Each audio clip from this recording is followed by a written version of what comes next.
Have you ever felt, completely lost in that whirlwind of health and diet advice? One week, coffee is this amazing thing. The next, it's terrible for you. Carbs are bad, then carbs are good. Fats are out, then suddenly they're back in. It's just incredibly confusing trying to figure out, well, what should I eat? The answers seem to change all the time. Well, what if I told you that decades of dietary research might have been fundamentally flawed? Not because the scientists were wrong exactly, but because of a hidden mathematical challenge, something in how we looked at the data itself. Today, we're taking a deep dive into understanding that critical, yet often overlooked, challenge in nutritional science. It's a problem that has, well, for decades, really muddied the waters. But we're also going to explore a powerful statistical breakthrough, a new way of looking at things that's finally helping researchers get much clearer, more precise insights into how what we eat truly affects our bodies. Our main source for this exploration is Maria Léa Corrêa Leite's 2014 article, Applying Compositional Data Methodology to Nutritional Epidemiology.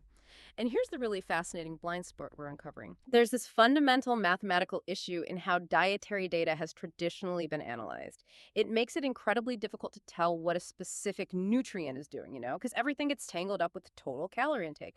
But a mathematical game changer is allowing scientists to finally disentangle these complex effects. So this deep dive is your shortcut to understanding this pivotal shift in nutritional research and ultimately how you understand your own health. It really is a foundational shift because it tackles an issue right at the core of how we've been trying to understand diet and its impact. It's quite profound, actually. Okay, so let's unpack this then. Imagine you're trying to figure out if eating more protein or maybe more carbs is specifically linked to a certain health outcome, like high blood pressure. On the surface, that sounds pretty straightforward, doesn't it?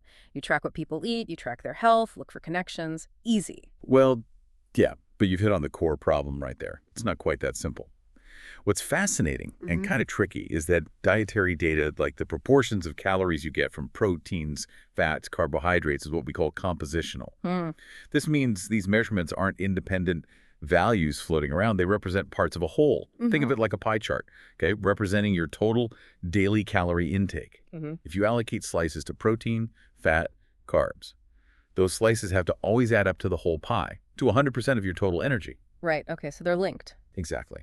And the crucial constraint here is that these parts are always codependent. You can't just increase one proportion, say protein, without either decreasing another, like carbs or fat, or alternatively, increasing the total calories of the entire pie. Ah, I see. So it's a zero-sum game within the same calorie total, or you have to change the total? Precisely.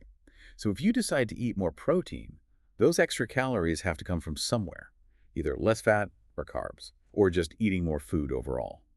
And because this compositional data only conveys relative information, and parts are inherently linked like this, standard statistical methods, well, they kind of fall short, those traditional methods. They're designed for independent variables, like measuring different objects on a flat table. But dietary proportions are different. They're constrained, they move together. Using a standard ruler on them gives you skewed, potentially misleading answers. Wow. So we might have been using the wrong statistical ruler all along, and that could skew our understanding of diet. It seems almost too simple that such a big thing could be missed. Well, the underlying mathematics isn't simple at all, and the problem was quite subtle, kind of hiding in plain sight. But once you see it, the implications are, as you say, pretty profound. This fundamental issue means it's incredibly difficult to disentangle the specific effects of individual macronutrients from the overall effect of total energy intake on disease risk. And that's likely why past studies have struggled with ambiguities and those conflicting results, which then leads to that confusing flip-flopping advice you mentioned earlier. Makes sense. So if our traditional tools can't properly separate these intertwined effects, how can we truly understand what part of our diet is doing what to our health? It raises a big question. And for decades, this statistical dilemma was like this hidden current, right? Just subtly pulling nutritional research off course, a problem few even recognized, let alone knew how to fix. But then a pioneering mathematician, John Aitchison, came along and looked at this challenge from a totally new perspective. And that's where things started to change. It gets really interesting here. Yeah, Aitchison's foundational insight was actually quite elegant conceptually. He realized that any statistically meaningful statement you want to make about a composition, it has to be expressible in terms of ratios of its parts. Analyzing a single part, say protein percentage, in isolation, statistically it's pretty much meaningless without the context of the other parts it relates to.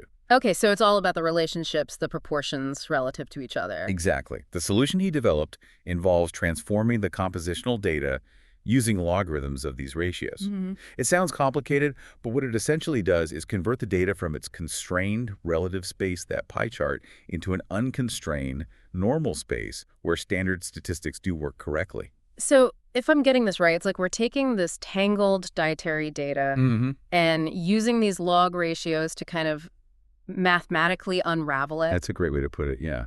Unravel. so that our standard statistical tools, which are really powerful for untangled data, can finally make proper sense of it all. That's actually quite elegant, even if the math sounds a bit like, well, magic. It is elegant. Hmm. And the most advanced, sort of state-of-the-art version of these transformations is called the isometric log ratio, or ILR transformation.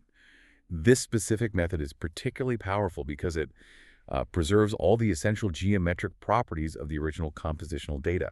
It doesn't distort the relationships, which makes it ideal for really robust statistical analysis.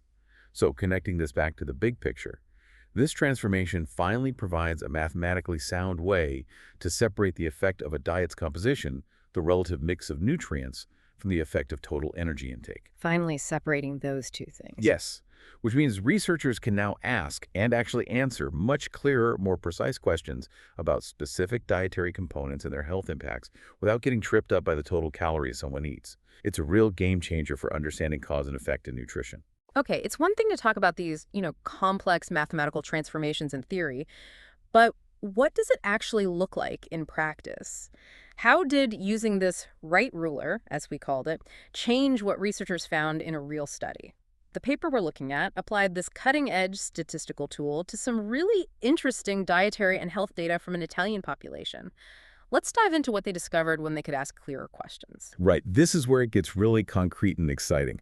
The study used data from the Italian Bullet Eye study. This was a population-based study.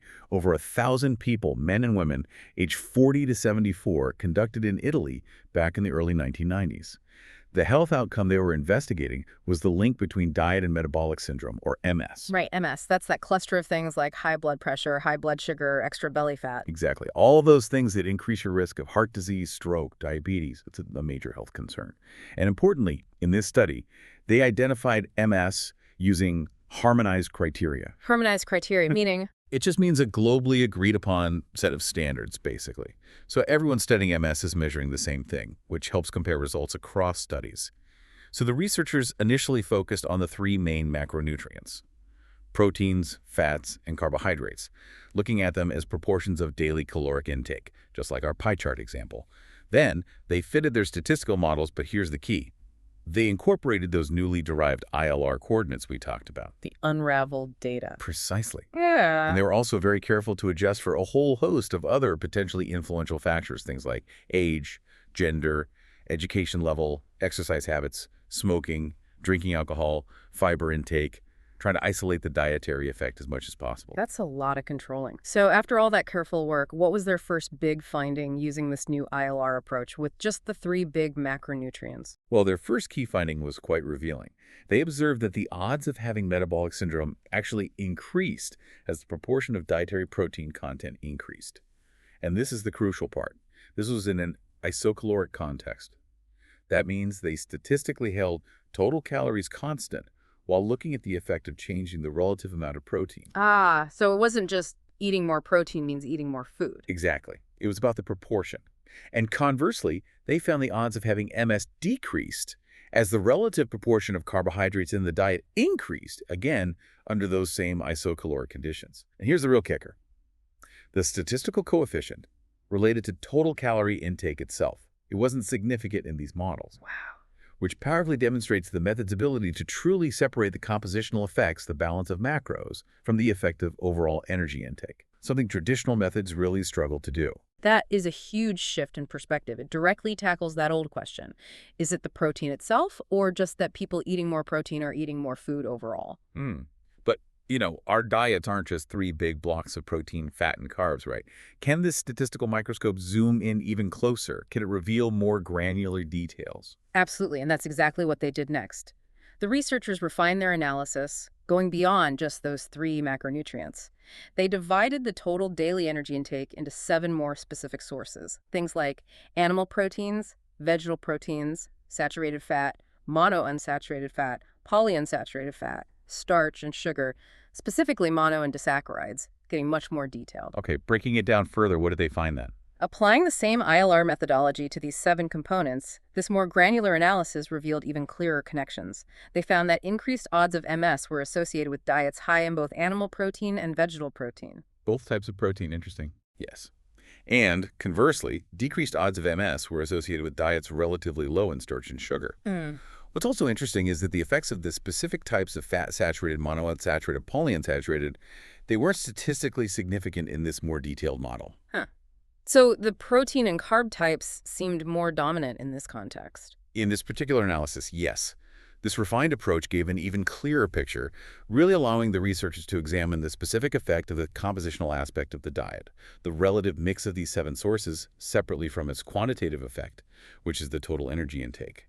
They could look at both distinctly. It truly acts like a powerful microscope for diet analysis. Okay, so this new method gives us these clear, interpretable, powerful results. It tells us what specific proportions of nutrients might be doing, separate from just how much we're eating overall.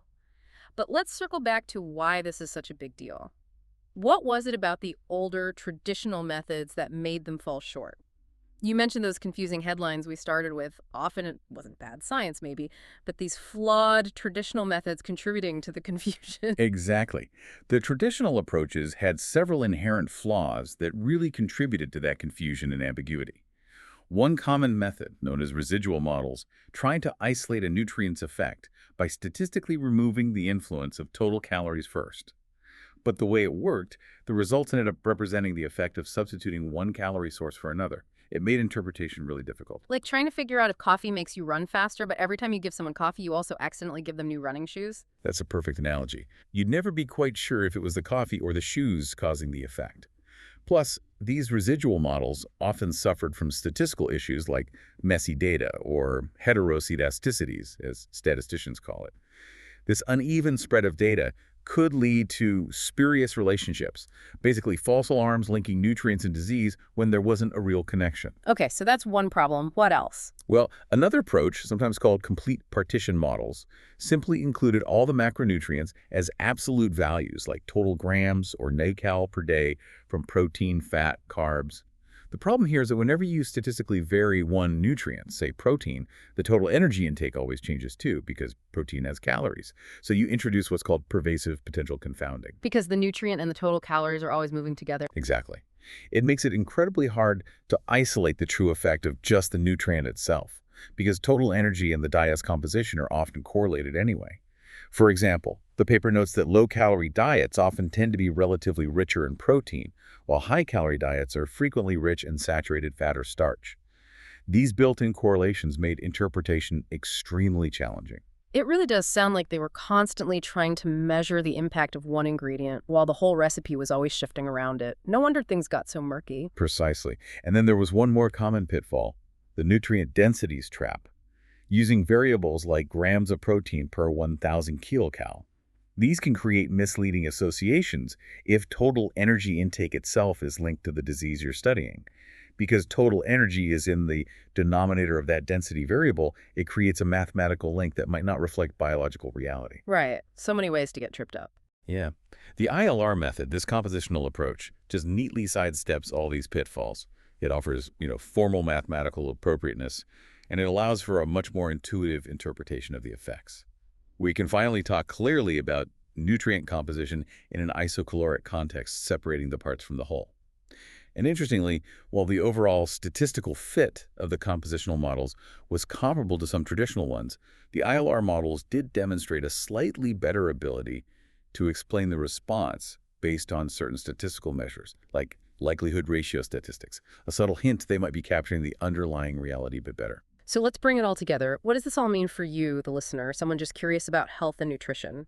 This deep dive really shows us that how we analyze dietary data is just as crucial, maybe even more so sometimes, than the data itself.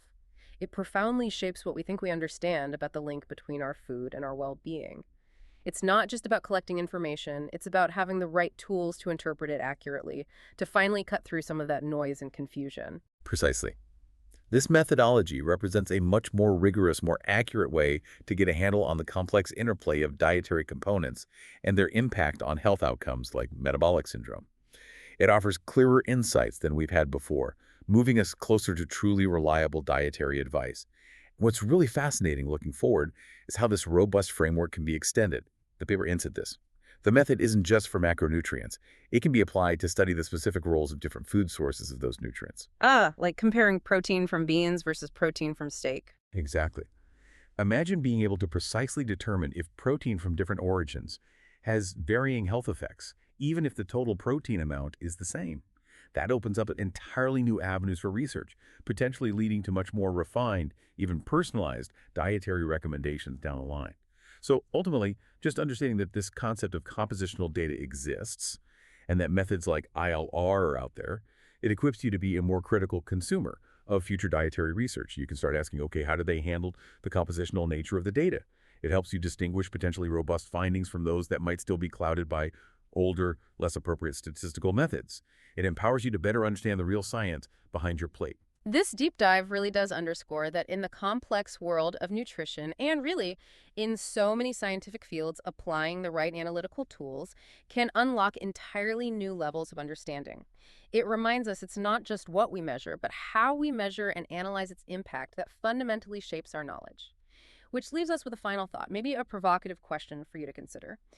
If this compositional method can so clearly separate the effects of specific dietary components from total energy intake, what other long-held assumptions or maybe perplexing contradictions in the field of nutrition might we need to re-examine through this powerful new mathematical lens? What else might become clearer?